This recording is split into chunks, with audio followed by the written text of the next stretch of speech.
Hello, Charlottesville. This is Judah with the I Love Seville show. It's good to talk to you all. Today we'll be talking about the CRHA downtown mall deal, as well as some interesting news about Northrop Grumman building in Waynesboro. Did you like Dave McNair? I thought Dave McNair brought up some really good things in the Charlottesville DTM. I mean, aspects that we ourselves referenced last week on this program, but he cited an unnamed former city official.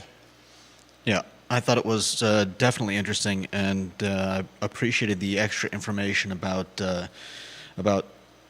how much the Levy property is actually worth, and Levy and Avon. Yeah. I think that former city official, and I can't confirm this or not, this is just me shooting at the hip, is Dave Norris. Huh. Because he was a part of CRHA at one time. And he and Dave McNair know each other well from Dave's times as a reporter at The Hook. Interesting. We'll talk about that on today's program. My antennas continue to be up on that deal.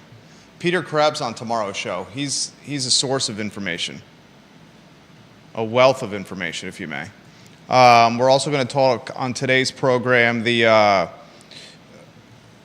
what did you make of Sam Sanders and Juan Diego Wade on the In My Humble Opinion talk show, saying that they're going to challenge developers and insist that they work with local neighborhoods? I heard from one developer about this.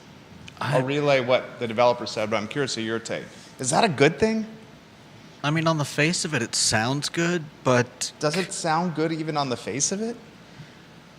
I mean, it does sound good to have, I think, to have developers working with neighborhoods, but considering the hoops that developers already have to jump through to get anything started in Charlottesville, I'm not sure that... Right. Won't that just spook them more?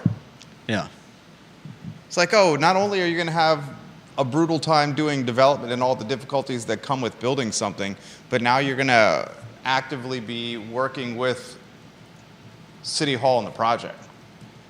Or City Hall even being more... Is it even City Hall they're working with? It sounds more like they're just saddling them with some kind of neighborhood committee. I mean, isn't it all relatively the same? I mean, look at what Paul McCarter had to go through. Yeah. At the community advisory committee that he went on. He talked about this on the Kyle Miller show. Yeah. That was a very interesting topic. Give the show a like and a share anywhere you're watching. We'll talk about the Virginia basketball team riding a 6-game winning streak today. Also on today's program, we will chitter-chatter. This was a topic from you. Highlight the inaugural Device and Tech Expo displays innovation. I mean, we talk a lot about the potential of the new biotech facility that's eventually coming, but we don't hear much about what's currently happening in this industry in the Charlottesville area. But there is a lot going on in the Charlottesville area that's just wildly innovative, and I think it's cool to talk about. Peter Krebs tomorrow. Judah's going to highlight that. He's wants to highlight some spots for soup. Today's a perfect day for soup.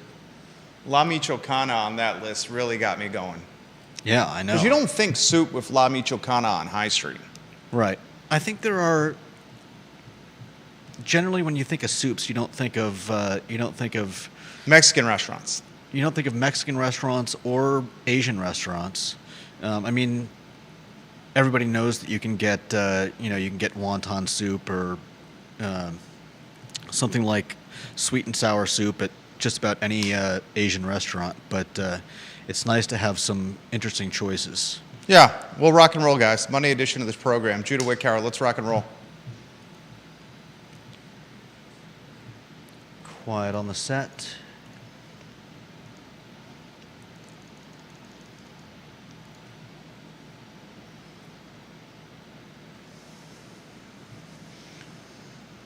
Guys, good Monday afternoon. I'm Jerry Miller, and thank you kindly for joining us on the I Love Seville show. Good to be with you guys. First day of the week. It is the first Monday of February in 2024. Live in downtown Charlottesville, 1 block off the downtown mall, half a block from the Charlottesville Police Department, 1 block away from the Albemarle County and City of Charlottesville courthouses, right smack dab in the middle of the law firms, the financial offices, the hedge funds, a mile from the John Paul Jones Arena, Scott Stadium, and the University of Virginia. A lot we're going to cover on today's program. Take a look at the screen for the headlines. We really have unpacked the CRHA moves on this program. And Dave McNair of the website, the DTM, Dave McNair, a former investigative journalist for The Hook. I very much missed The Hook.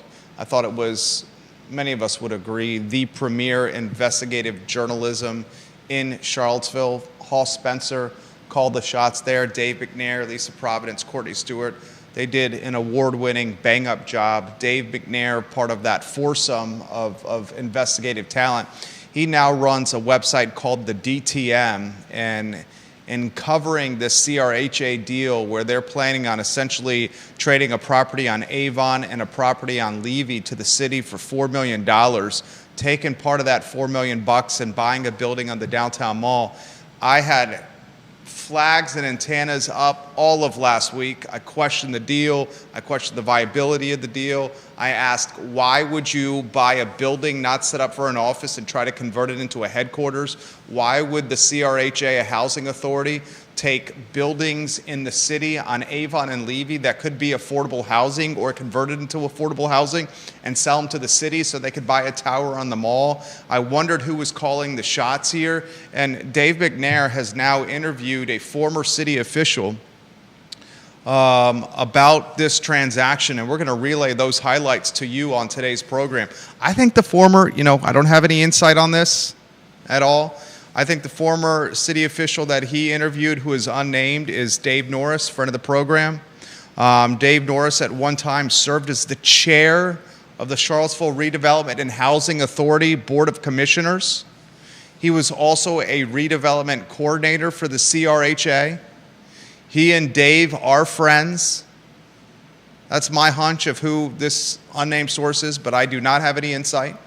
Also on today's program, I want to unpack what Juan Diego Wade and Sam Sanders said on the record of how Charlottesville government is going to take an even more active role. I mean, I think their exact words were, Judah, we promise to push developers to work with local neighborhoods with their projects. Mm-hmm. If this doesn't spook developers and the free market, I'm not sure what will. We'll unpack that on today's program. I'm going to talk Northrop Grumman cracking ground on a $200 million Waynesboro facility. A $200 million Waynesboro facility, ladies and gentlemen, they've now broken ground that will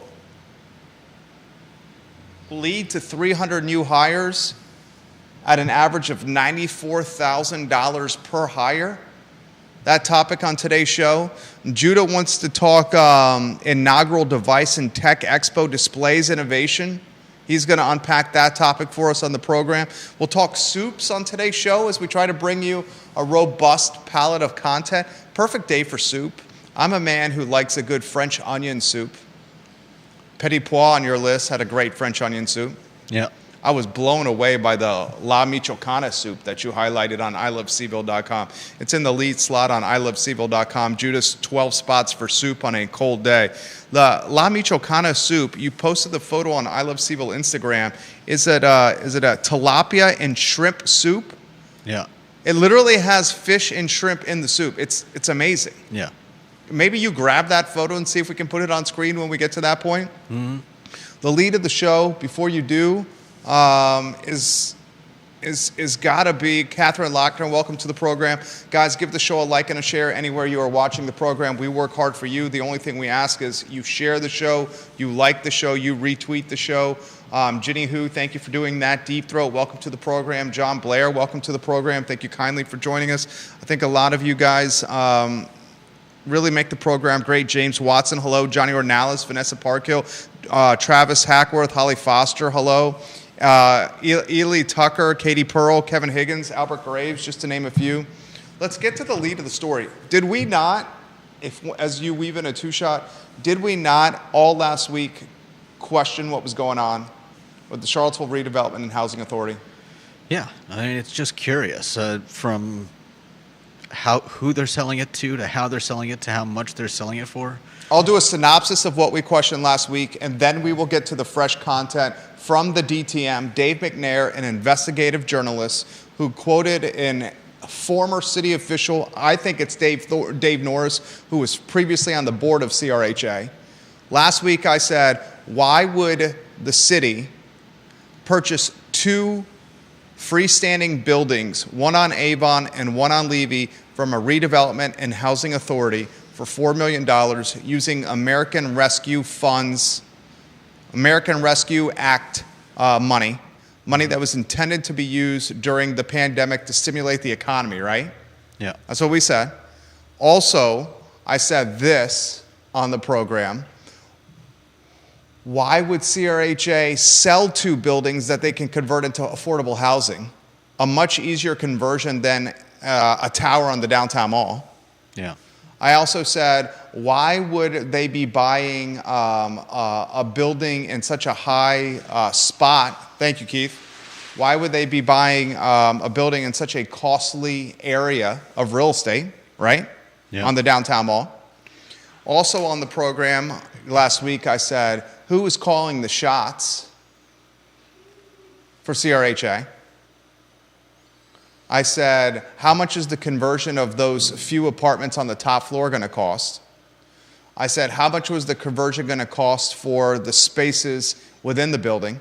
Yeah. Now you have reporters asking the same questions as us. Mm-hmm. First thing that jumped out to you from Dave McNair's story. I mean, the first thing that immediately jumped out was the fact that some people are putting the price on the Levy properties, Levy and Avon properties at $11 million. So, what Judah means by that, should or had the Redevelopment and Housing Authority gone the open market, the free market, to sold these buildings, folks had priced or valued these two pieces of property at $11 million. yeah. They're selling to the city at a haircut of $4 million. Mm-hmm. That's a hell of a haircut. No doubt. Why? That should raise our red flags. Why are two buildings being transferred from a housing authority to the city for $4 million when they can go on the open market for $11 million? And they even paid someone, Northern Real Estate Urban Ventures, to complete a report, and the report anticipated that they could have made between $7 million and $11 million in a market rate sale. I mean, why would you pay for a report and then ignore it? This is all in Dave McNair's story, the DTM, where he highlights an unnamed source who previously worked for the Charlottesville Redevelopment and Housing Authority. You pay a consultant to value two properties that you own. The consultant comes up with a price tag of how much? They said they could have made between $7 and $11 million. Instead, they're going to sell to the city for how much? 4.1. Does that make sense? Not to me. Not to me. What else struck you from the article that you just read? I mean, that was the. What else struck you? I mean, we've talked about this. Is the downtown mall the right place for this business? Not even a business. It's a housing authority. Right. Not even a business. Whose mission is to create housing affordability. Yeah. But I would think that property on the downtown mall would claim a much higher price than something just about anywhere else. I'm not sure I follow what you just said. If you're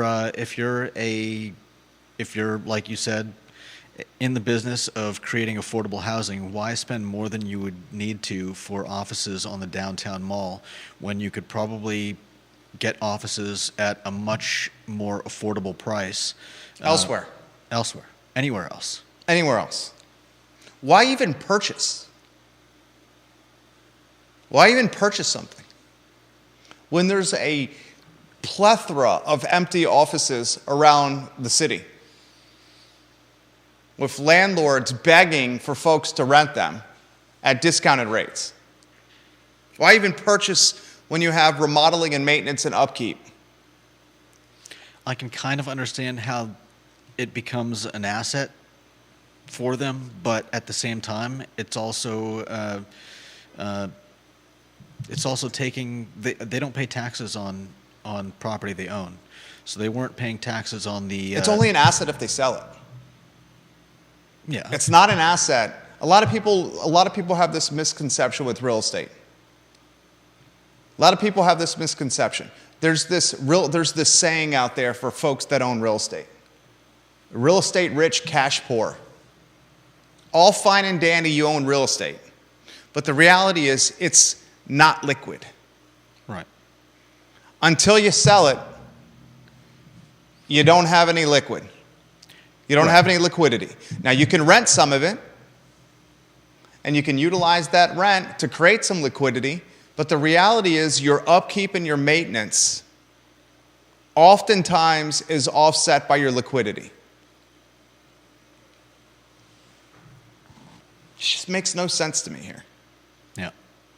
And now other folks in media are starting to highlight what we talked about on this talk show. Someone answer me, what is going on? And it's a perfect segue into the next topic on the show, which Judah and I talked about in our pre-production meeting, about the city promising to work closely with developers in projects around Charlottesville, saying that the developers are now going to not only answer to them, but they're going to have to answer to neighborhoods with their projects. Yeah. And they highlight the Woodard project on Cherry, right? Mm-hmm. Sam Sanders and Juan Diego Wade. Yeah. I got this text message from a developer who listens to the show. He said this: sent me the link to the Charlottesville Tomorrow article with the headline, Charlottesville leaders promise to push developers to work with neighborhoods. And the developer says this: and the world goes round and round and round. F this. Buy right or bust, baby. It's easy for the Woodards to do this, given they've owned it forever. Try buying something new and spend 2 years listening and negotiating on an agreement that hamstrings you. Yep. This is nuts. That's what the developer who listens to this talk show texted me on Saturday morning after listening to the shows this past week. Yeah. There's a quote from Sanders that says, you have to think about what you're doing, and you have to come back with a better proposal. And your proposal needs to include the things that you hear neighborhood residents talk about, because they're not going anywhere. You might not get done what you want to do, but they're not going anywhere. So does that mean that if you don't get your proposal right after 2 years of negotiation, you have to go back to the drawing board and spend another 2 years developing? Does anyone have any idea the carrying costs of something like this? We learned this from Paul MacArthur on Thursday's edition of the Kyle Miller Show, right? Yeah. I found the show fascinating. Let's put a synopsis together, you and me, of what Paul MacArthur, who's a realtor, told Kyle Miller on the Kyle Miller Show Thursdays at 2:15 p.m. on the I Love Seville network. Paul MacArthur purchased a piece of land down Avon Street Extended. Yeah. It is past where Mountain View Elementary is currently located. Was it down near the end? It's almost at the end. You have a very good memory, Judah, where Avon and Scottsville Road meet. Yeah. It's one plot of land past the end. So one plot of the land closer to the city. All right. Because he said that there were two pieces of land right where Avon and Scottsville met that offered different opportunities than his land, which was adjacent to those. Right. He is now at the Community Advisory Committee portion of development. He bought the land, Paul McCarter did, and initially wanted to build apartments. Yeah. I think the number he threw out was 32, if memory serves correct. I think you're right. 32 apartments. Yeah. Affordable apartments. Apartments where he was going to prioritize affordability with these 32 of them. What was he told by the county? You can't do it. They told him he could not do it. Yeah. Those were his words. You cannot do it. Why? I don't remember the exact details, but I think it was just. It was tied to the density and the Yeah. location. So he's pivoted his model from 32 apartments rooted in a foundation of affordability to 8. It's townhouses, right? 8 townhouses. Yeah. 2 rows, 8 townhouses total, Yeah. 1 row of 5, and another row of 3. Yeah. He's at the Community Advisory Committee portion of the development project, which is before the Planning Commission and which is before the Board of Supervisors. He needs to go through this entire process, Community Advisory Committee, Planning Commission, Board of Supervisors, to be able to get finalized plans of what he can do. Yeah. And he needs the finalized plans of what he's legally allowed to do by Albemarle County to get the funding or the financing for the project. He cannot get the funding or financing of the project until he has the plans and is given the green light of what he can do from Albemarle. Yeah. So in the meantime, he's got the carrying costs or the debt associated with purchasing the land. He's got the cost associated with architects and engineers of many kind, Yeah. the debt associated with attorneys and legal work. He went before the Community Advisory Committee meeting very recently. He told Kyle Miller on the Kyle Miller Show this past Thursday. And in this meeting, they surprised him with something. What did they surprise realtor developer Paul McCarter with? I don't remember that part. You need a playground. Oh, yeah. He went to this meeting and went from 32 apartments to 8 townhomes. And in the CAC meeting, they said, you're going to need a playground for kids. He said, this is 8 townhomes. At best, we're anticipating 1 child living in this community of 8 townhomes. 1 child and the 8 townhomes we anticipate will live here. Yeah. And the CAC still said, Build a playground. build a playground. Paul priced the playgrounds, commercial playgrounds for a project like this. What was the cost for a commercial playground like this? Was it something like $60,000? Between $30,000 and $35,000. Okay. That was a little over. Between 30 and 35. Yeah. Shared amongst the 8 units. I mean, he's just not going to give $35,000 to a project. That's sprinkled over the projects, the units that he's building. Yeah. So he went with an idea, a realtor, a guy who comes at it from a great place. In the same interview, Paul McCarter talked about how when his mom and dad got divorced, he went with his father with the divorce. And his father and Paul, when Paul was a kid, they moved into a trailer park.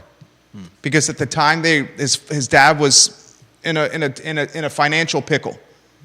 So he's coming at this with a good spot or a good place of trying to create housing affordability for people because he was raised at one portion of his life in a trailer because of financial difficulties coming from a divorce. County says you can't do it. Goes to 8 townhomes. What was the price tag he's probably at with those 8 townhomes? Oh, man. 500,000? Over $500,000 at this point. Yeah. Over $500,000 at this point. No longer affordable. Right on the cusp of Avon and Scottsville Road. Yeah. Is that still the urban ring? That might be right on the cusp of the urban ring.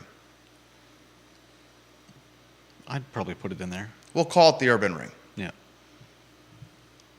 This is the point of what we're making here. The theme of the first 26 minutes of the talk show. When the government, and we'll get to your comments and your questions, your statements here in a matter of moments. When the government gets involved with things like this, it doesn't streamline the process. No. It doesn't make it more efficient. It doesn't make it more affordable. Definitely not. It doesn't even necessarily make it better for the community.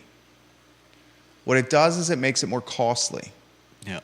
The developer who texted me, who watches this program, said the Woodards were able to work closely with the neighborhood because they'd owned this land for a long period of time. So their carrying costs were nil. Yeah. If a developer, a small one like Paul, who just purchased land, if the county or the city said you're going to have to wait 2-3 years before you can start driving revenue or selling or renting inventory, they would be bled dry. Yeah. They would not be able to withstand that kind of process.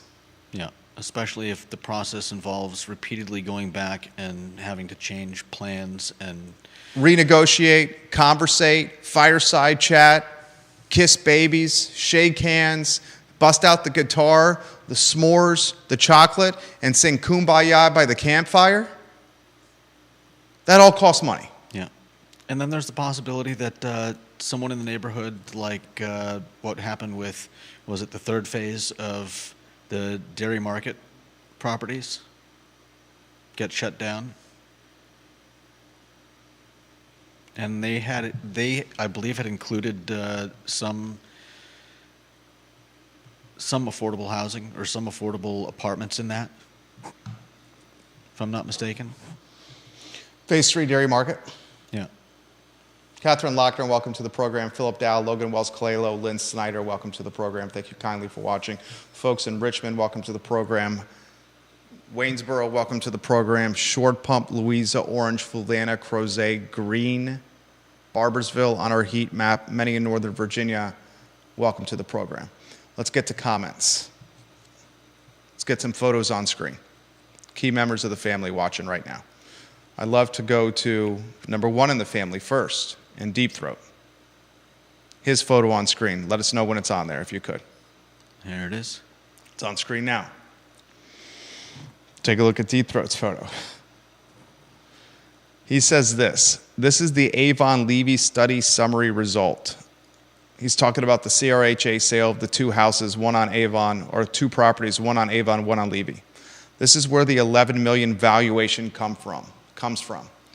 It's interesting that they talk about 100 units and build a cost of over $60 million, $600K per unit. That in itself is yet another data point telling you that housing is expensive here because building housing is expensive quite apart from land costs.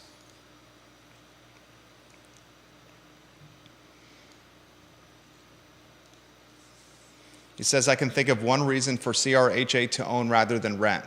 A landlord will have to pay property tax and build that into CRHA's rent, but CRHA doesn't pay property tax if they own it. Yeah. But that is a fairly small savings. It's still probably better for them to rent for flexibility and because there are some deals out there, massive deals out there. Massive office deals out there. Landlords all over the city begging for a tenant like this. A government-backed tenant that's going to guarantee the rent and not default on a lease. Yeah. This is the perfect tenant if you're a landlord and you have open office space.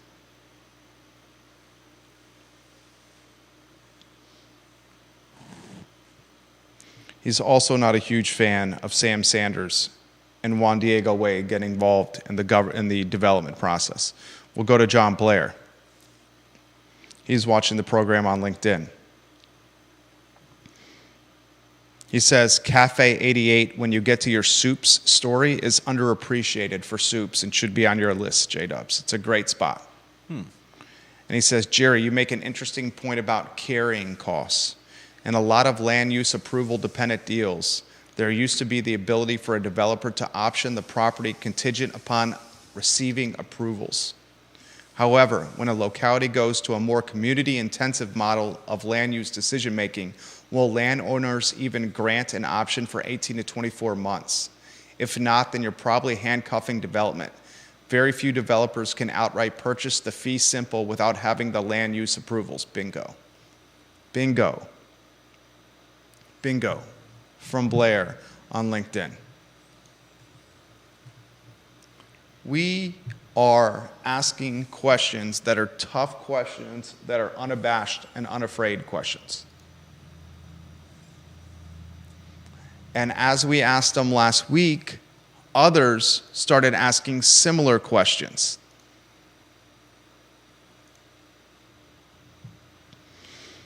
I'm curious why you wouldn't go to the open market and try to make $11 million with these two pieces of property.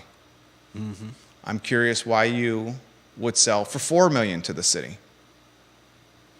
I'm curious why you would take your headquarters and put it in one of the most expensive districts in the city if you're in the game of building affordable housing. Yeah. I'm curious why you would target a building that needs extensive remodeling. Some would even call perhaps a lot of the building tear down inside to build office space. Mm-hmm. I'm curious why you would target an elevator building. I'm curious why you would position this in a shopping, dining, and entertainment district. Yeah. I'm curious why you wouldn't allocate the money to affordable housing if that is in fact your mission. I'm curious why you would try to create a retail incubator on the ground floor when retail is dying. I'm curious of what a retail incubator even is. There was at one time, I'll give you a little history lesson. My wife and I were doing some reading last night on the interwebs. And there was a gentleman by the name of Stanley Epstein. He and his wife, Marilyn, own the hardware store on the downtown mall. Do you know what the hardware store building was? It was a restaurant. Yeah. Remember? Yeah, vaguely. They used to have liters of beer that you could drink with a straw. They literally served you a liter of beer. With a straw? How else would you drink a liter? I mean, would you be holding it out in front of you? It was a liter. Like, how do you drink a liter of beer unless you have a straw? Okay. You see the difficulty of holding a liter up? I guess. It's a massive long tube. The hardware store had the front of its building was kind of like this hodgepodge retail storefront that offered these little almost like farmers market, what would you call stalls? Almost like these little stalls at the front of the restaurant. And these little stalls offered businesses the opportunity to try to see if their business would work at an affordable monthly rent. So the hardware store, the primary focus was this awesome American restaurant. Yeah. That had, let's see here, I want to get it. It opened in 1976, the hardware store, the restaurant. It was one of the first restaurants on the mall. It opened right as, in fact, I think it was the first restaurant on the mall. According to this article in the CVille Weekly, it was the first restaurant. Can you find when C&O Restaurant opened for me? C&O Restaurant, when that opened. If you could, please, sir. The hardware store opened in 1976. I would love to see when Sandy McAdams opened the C&O. Please, sir. When the hardware store opened on the downtown mall, it was just converted to a pedestrian mall. And its owner, Stan Epstein, was quoted by local media with saying this, quote, "You could have shot a cannon down the downtown mall and not hit anyone," end quote. In fact, as he was putting up the sign on his business, a passerby stopped him and said, "I will give you a couple of years before you close your door." But he had significant success and longevity. Significant success and longevity. They closed in 2006. 30-year run for a restaurant. The hardware store in the beginning, in the front of it, had this hodgepodge mix of retail. And it allowed businesses to see if their model would work. Nice. That could be considered a retail incubator. The difference was then retail was popular. The internet hadn't cannibalized it. Yeah. It had momentum behind it. In 2024, retail does not have momentum behind it. When was the C&O created? The building's been around for quite a while. When's the but restaurant? The restaurant was started in 1976. So, same time. These are your first two restaurants open on the mall. C&O still talked about because it's still open. Yeah. Ask questions. We as taxpayers should ask questions. Lynn Snyder watching the program. Thank you for watching the show. Kevin Yancey says, Judah, I think the dairy market pushback has to do with what it will do to homeowners close to the projects, close to phase 3. Right. You're 100% right, Kevin. Mm-hmm. The pushback on phase 3 dairy market has to do with gentrification and how it will change the landscape and character of 10th and Page. 100%. And phase 3 dairy market would change the landscape and character of 10th and Page. Yeah. It would. But you can't have your cake and eat it too. You can't say you want more housing to create affordability, then kill housing because it affects landscape and character. Right. That's called, Is it disingenuous? is it hypocrisy? Whatever the word you want to pick, you pick. Viewers and listeners can pick. Bill McChesney watching the program. He says there will be delays during the process for inspections. When the inspections occur, the inspectors may arbitrarily add unforeseen requirements. Carly pushes back on that. Wagner, get Bill and Carly's photos on screen. And Carly Wagner says, Bill McChesney, inspectors cannot do anything except enforce code. If a county inspector asks for something, they must source the code reference. You got to know your codes inside and out. Carly, an engineer. I want to make sure I have that right. Carly Wagner. You got her photo on screen? Yeah. She is going to her profile, so I make sure I get this right. A senior engineer at WDP and Associates. She knows what's up. Like when you watch the program Bill and Carly. Bill used to work for R.E. Lee, and he's highlighting it. He said, I worked for R.E. Lee when they upfitted the hardware store restaurant during the mall construction.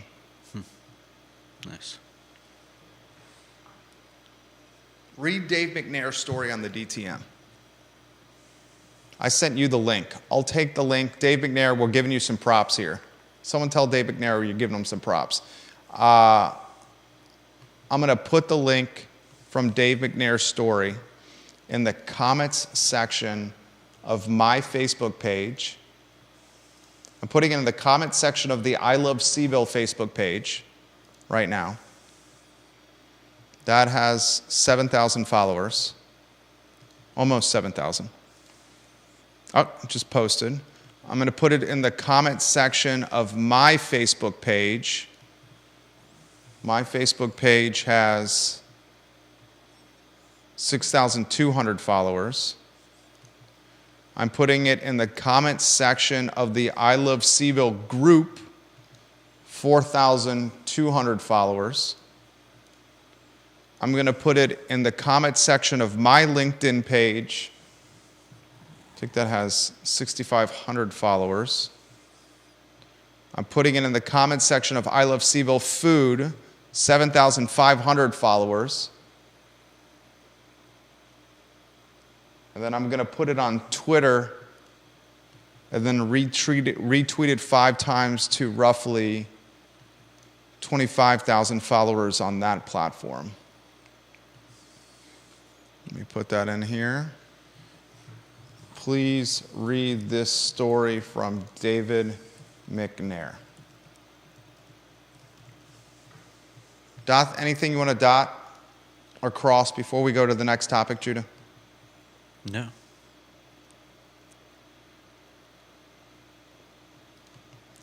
Set the stage for the next one, if you could, please, sir.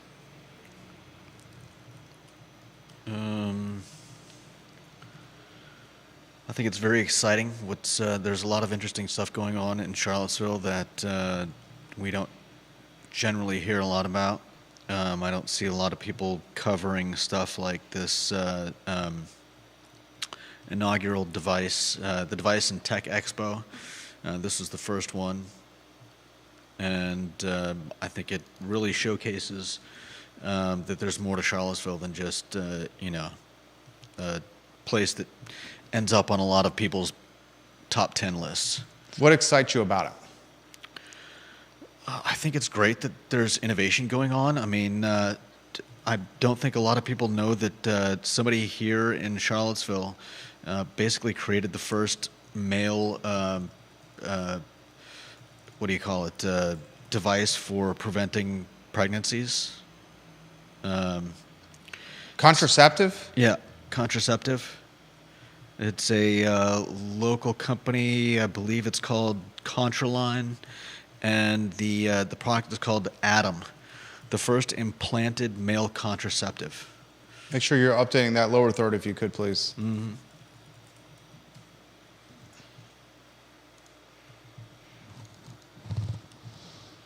I'm excited for it as well. I think we continue to head in the direction of Austin, Texas has a menage a trois with Greenwich, Connecticut, and with Vail. And Charlottesville's the result. Austin meets Vail meets Greenwich. You get Charlottesville. Little resort town, primo university with research and innovation, old money wealth, all colliding with each other at the same time. Yeah. And you get this.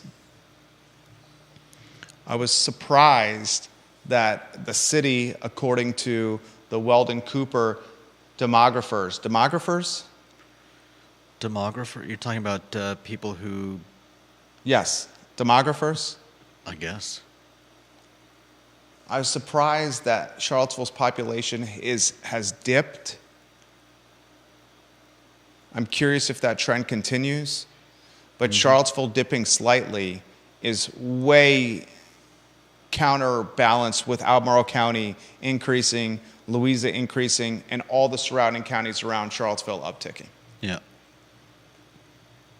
And I was reading a story today on news.virginia.edu, which is the media arm for the University of Virginia, where now they're covering what Hamilton Lombard and the Weldon Cooper demographers have released with their 2023 Virginia County and City Population Estimates Analysis. And the headline that was released by Brian McKenzie, who was a former columnist of the Daily Progress. I worked at the Daily Progress when Brian McKenzie was a columnist. I watched Brian McKenzie go from writing a column 3 days a week, being one of the stars of the newspaper. His sole job was to write a column 3 days a week, to Brian becoming a Monday through Friday hard news reporter, no longer column, to Brian editing the newspaper and working nights. Now he works in PR and content creation for the University of Virginia. He's an assistant editor of UVA Today in the Office of University Communications. And the headline of the story that he just released or published or wrote was remote workers becoming even more remote. Basically, because of remote work, you can work from anywhere. And why, if you can work from anywhere, if you're a remote worker, would you choose to work in a high or expensive or costly area to live? And then I asked this question after reading it. This was the question I asked. Is remote work good or bad for Charlottesville? Because Charlottesville is obviously becoming extremely expensive. Yeah. Will people start looking at Charlottesville as almost the redheaded stepchild or redheaded sister or the younger brother of Northern Virginia and choose to piece from Charlottesville and then head to the outer counties surrounding it to do their remote work? Is that driving Louise's growth? Another example of this is, according to the demographers of Weldon Cooper, Richmond's population over the 3-year period of 2020 to 2023 spiked 40,000 citizens. Richmond offers what, Judah? Which Richmond offers Affordability, right, exactly. Okay. It offers affordability when compared to Charlottesville. So is that one of the reasons people are moving to Richmond? Do you think the remote work is good for Charlottesville long term if we continue heading in this direction? Not really.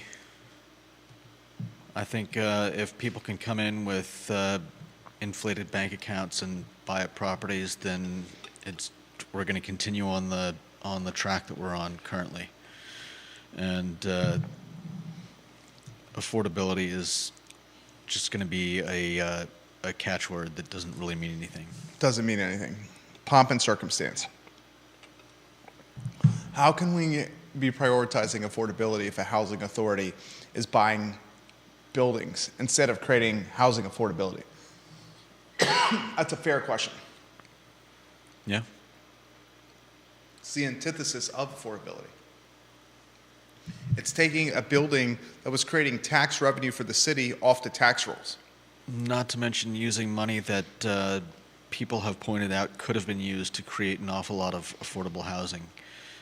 They could have sold Avon and Levy for what the consultant said, basically an appraiser that they hired for close to $11 million. Instead, they're taking 4 and buying a building on the mall Yeah. that only has 3 apartments on the top floor. And if they had sold it for more, could they have used the excess money for for projects or for affordable housing somewhere? Putting that money towards developers who would create affordable housing. Catherine Lochner, I appreciate your comment. Holly Foster, watching in Henrico, said she has fond memories of the hardware store in the C&O.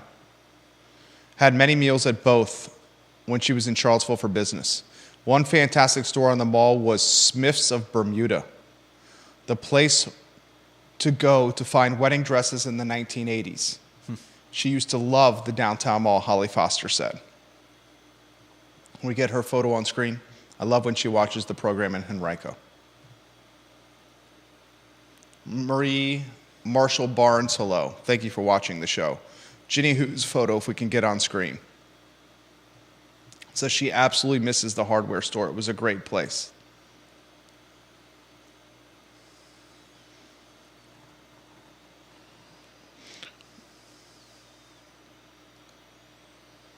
This comes in via Facebook Messenger. Deep Throat with a great point about government-backed tenant. If they rented under a 10-year lease from a local commercial property owner, that would stabilize a possible anchor spot in a commercial building as a credit tenant that could go a long way to helping a local commercial operator secure their next refinance in a market where banks are tightening and exposing lots of credit risk to local operators over the next 3 years. Could be a win-win-win. There is dozens of landlords that would have given a cherry lease to CRHA. Yeah. And then they could have utilized that cherry lease, which would have been hugely beneficial for CRHA, to go to the bank and say, look at what we secured as a tenant for a 5 to 10 year period of time. Please, dear God, help us refinance the floating debt we have on this building. And then a banker could have said, wow, that is a government-backed tenant in an extended lease with you. You have security in this building. You are much more appealing to us as a client.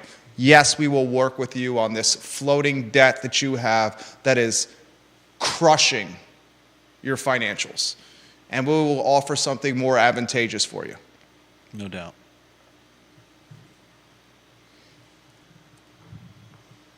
We called this on this show as soon as Sean Tubbs broke this news.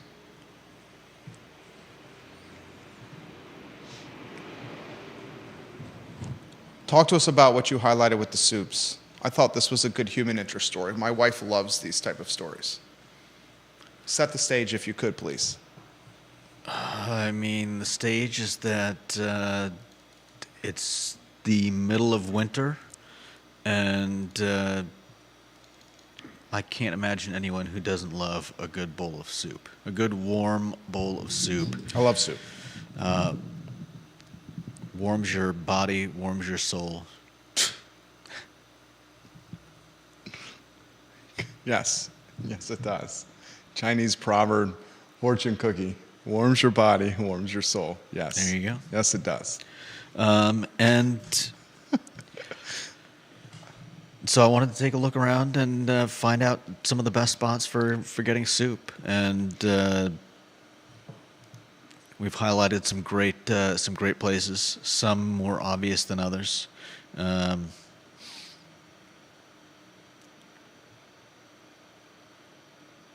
Places like Bodo's. Bodo's. You've The never first place you reference is Bodo's? yeah, I mean they've got soup every day. I know they do, but okay, go ahead. I'm not stopping you. Talk to us about Bodo's and soup, Judah. I mean, I'm just talking about places that are great spots to find a good Love bowl it. of Can't soup wait to hear it. every day. Bodo's Revolutionary Soup. Okay. Revolutionary soup, good one. Have you had the tomato basil at Tillman's? No, I haven't. It's fantastic. If you What do guys like tomato soup and a grilled cheese, one of the best combinations that you're going to find is on the downtown mall, Tillman's. They're also the owner of Tonic on Market Street. You sit at their bar in the back. You have grilled cheese and some tomato soup, and you will absolutely love it. The Revolutionary Soup. Have you been there recently for soup? Not in the last year or so. I very much suggest their tomato basil or their loaded baked potato soup. I've had both recently. I've had their baked potato. Loaded Just baked not in potato a soup while. is to die for. Have you had the loaded baked potato soup? Yeah, It's phenomenal. it's good stuff. It's absolutely phenomenal. Have you went? Bagby's. What's that? Bagby's is a great spot. I think it's usually Fridays that they when they have the correct recipe, when they've got all the stuff they need for the recipe, they'll have the New England clam chowder, which is amazing. Oftentimes I miss it. I get there too late, but when I'm there early enough, that one is that's one of their definite highlights. My wife wants to meet for soup in 10 minutes. Petit Pois. Brian Hellerberg owns Petit Pois. Have you had the French onion soup? I'm not a big French onion soup fan. What? Why do you not like French onion soup? Melted cheese? It's just never done it for me. What are your soups that you like? Are you putting some of these photos on screen? Which photo do you have that we can highlight on screen? And then let me know the soups that you like.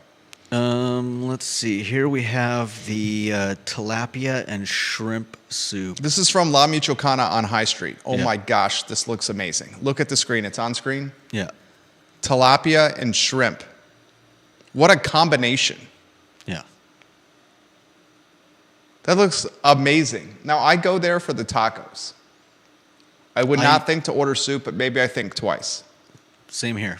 I've What- always gone there for the tacos or the huarache, but I'm definitely gonna have to try the soup there. Aaron King watching the program from Feast. We highlighted Feast. Yeah, Love what she does at Feast. Love Feast. definitely. Purple building on Main Street. What other photos can you put on screen? Oh, let's see. Is that the only one you have ready to go? I can probably pop another one in there. Let's see. What are you going to put on there? How about something from Feast? Okay. Little broccoli cheddar action from Feast. Yeah.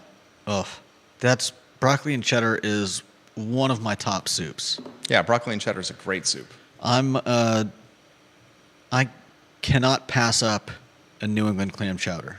That's my absolute top. But broccoli and cheddar is a close second. All right, get some other photos on there. Who makes the best New England clam chowder in town? Oh man, that's a tough one. Here's some Tillman's soup and sandwich.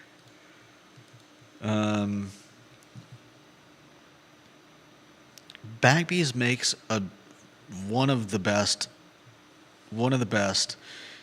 New England clam chowders in town. Like I said, it's not always easy to get.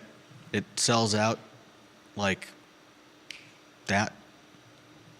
But if you get there early enough on a Friday and they've made it, definitely give it a try.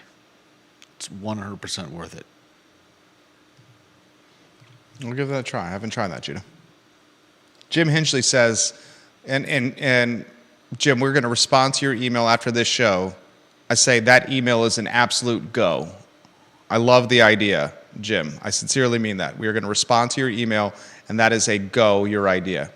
He says this, great soup, the Tom Yum at Pineapple's Thai Kitchen on Preston Avenue by Cardinal Hall. Nice. Kit does an amazing job. Kit is a fabulous restaurateur. She owns Monsoon. Kit owns Pineapple's Thai Kitchen on Preston Avenue. She owns Coconuts in Crozet. She owns, is it Maple Thai Kitchen? Charlottesville, is that what it is? I think it's Maple Pine Breakfast and Thai Kitchen on Pantops. On the DL, without a lot of people realizing it, one of the top restaurateurs in this community is Kit Ashy, who owns Monsoon Siam on Market Street. That is my wife's favorite Thai restaurant, my favorite Thai restaurant. She owns Pineapples by Cardinal Hall, Coconut Thai Kitchen in Crozet, and Maple Pine Breakfast and Thai Kitchen on Pantops, the base of Pantops.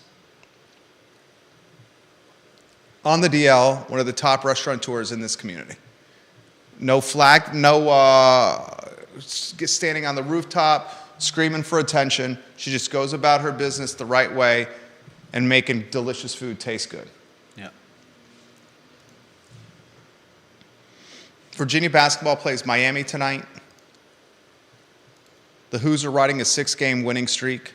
This is another must-win game for Virginia, who still is on the bubble looking out of the big dance. Still has work to do according to the professional prognosticators of the NCAA tournament. Pretty much Virginia is one of the first 4 out now, according to the people who make these predictions. And they're often very, very right. UVA is a 6.5-point favorite against the Hurricanes, 7 o'clock ESPN tonight. UVA is second in the Atlantic Coast Conference. They are riding a 6-game winning streak right now, and they've won 22 straight games at home in the John Paul Jones Arena. I want to highlight the fact that Peter Krebs is on the show tomorrow of the Piedmont Environmental Council. We're going to talk all things Charlottesville with a guy who knows the community inside and out, including Biscuit Run, with Peter Krebs tomorrow. Anything you want to close with, Judah Wickower? Go try some amazing soup somewhere Okay. and keep yourself warm. Try soup. I like it. You try the French onion, please. Why? Because it's good. I've never been a big fan of French onion soup. Okay. Do you like matzo ball soup? I've tried a few good ones. Yeah, So is that a yes? sure. Okay. Your top 3 soups are New England clam chowder, 1. New England clam chowder, cheddar and Broccoli and cheddar? soup. And what would I say? I don't know if I've got a third. A good stuffed. What is it? Potato soup. Loaded baked potato soup? Yeah, but I don't know that.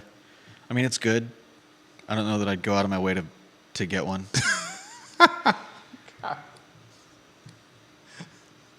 Respect. And man knows what he wants. Just get him some New Chili. England clam chowder. Does chili count as soup? I don't think chili counts as soup. Yeah, I don't know that it does either. But A lot of people say a hot dog is a sandwich. there are a lot of things that are sandwiches. Would you say a taco is a sandwich? Are you the people that think that taco is a sandwich? I would never. No, tacos are. I elevate tacos. Would you say a hot dog is a sandwich? No, not really. Would you say a cheeseburger is a sandwich? Technically speaking, yeah, but I wouldn't go around asking people if they want a sandwich and then giving them a cheeseburger. Thank you. A lot of people, Judas laughs at his own jokes more than any other jokes. A lot of people think a hot dog is a sandwich. I don't buy that. Like, technically, but come on. Special edition of the Hillary Lewis Murray Show, The Juicy Details, today at 2:15 p.m. She's going to interview Hayes Humphrey. Hayes of Judah, do you know? Hayes Humphreys. The COO of, I believe, is it? Devil's Backbone Brewing Company. Yes, Yeah. absolutely. Hayes Humphreys in studio, the COO of Devil's Backbone Brewing Company, on the Juicy Details with Hillary Lewis Murray today at 2:15 p.m., a special edition of it. It's going to be a fantastic interview if you like the evolution of the craft beer scene here locally. Judah Wickower, Jerry Miller, the I Love Seville Show, thank you kindly for joining us. Peter Krebs tomorrow on the program. Take care, everybody.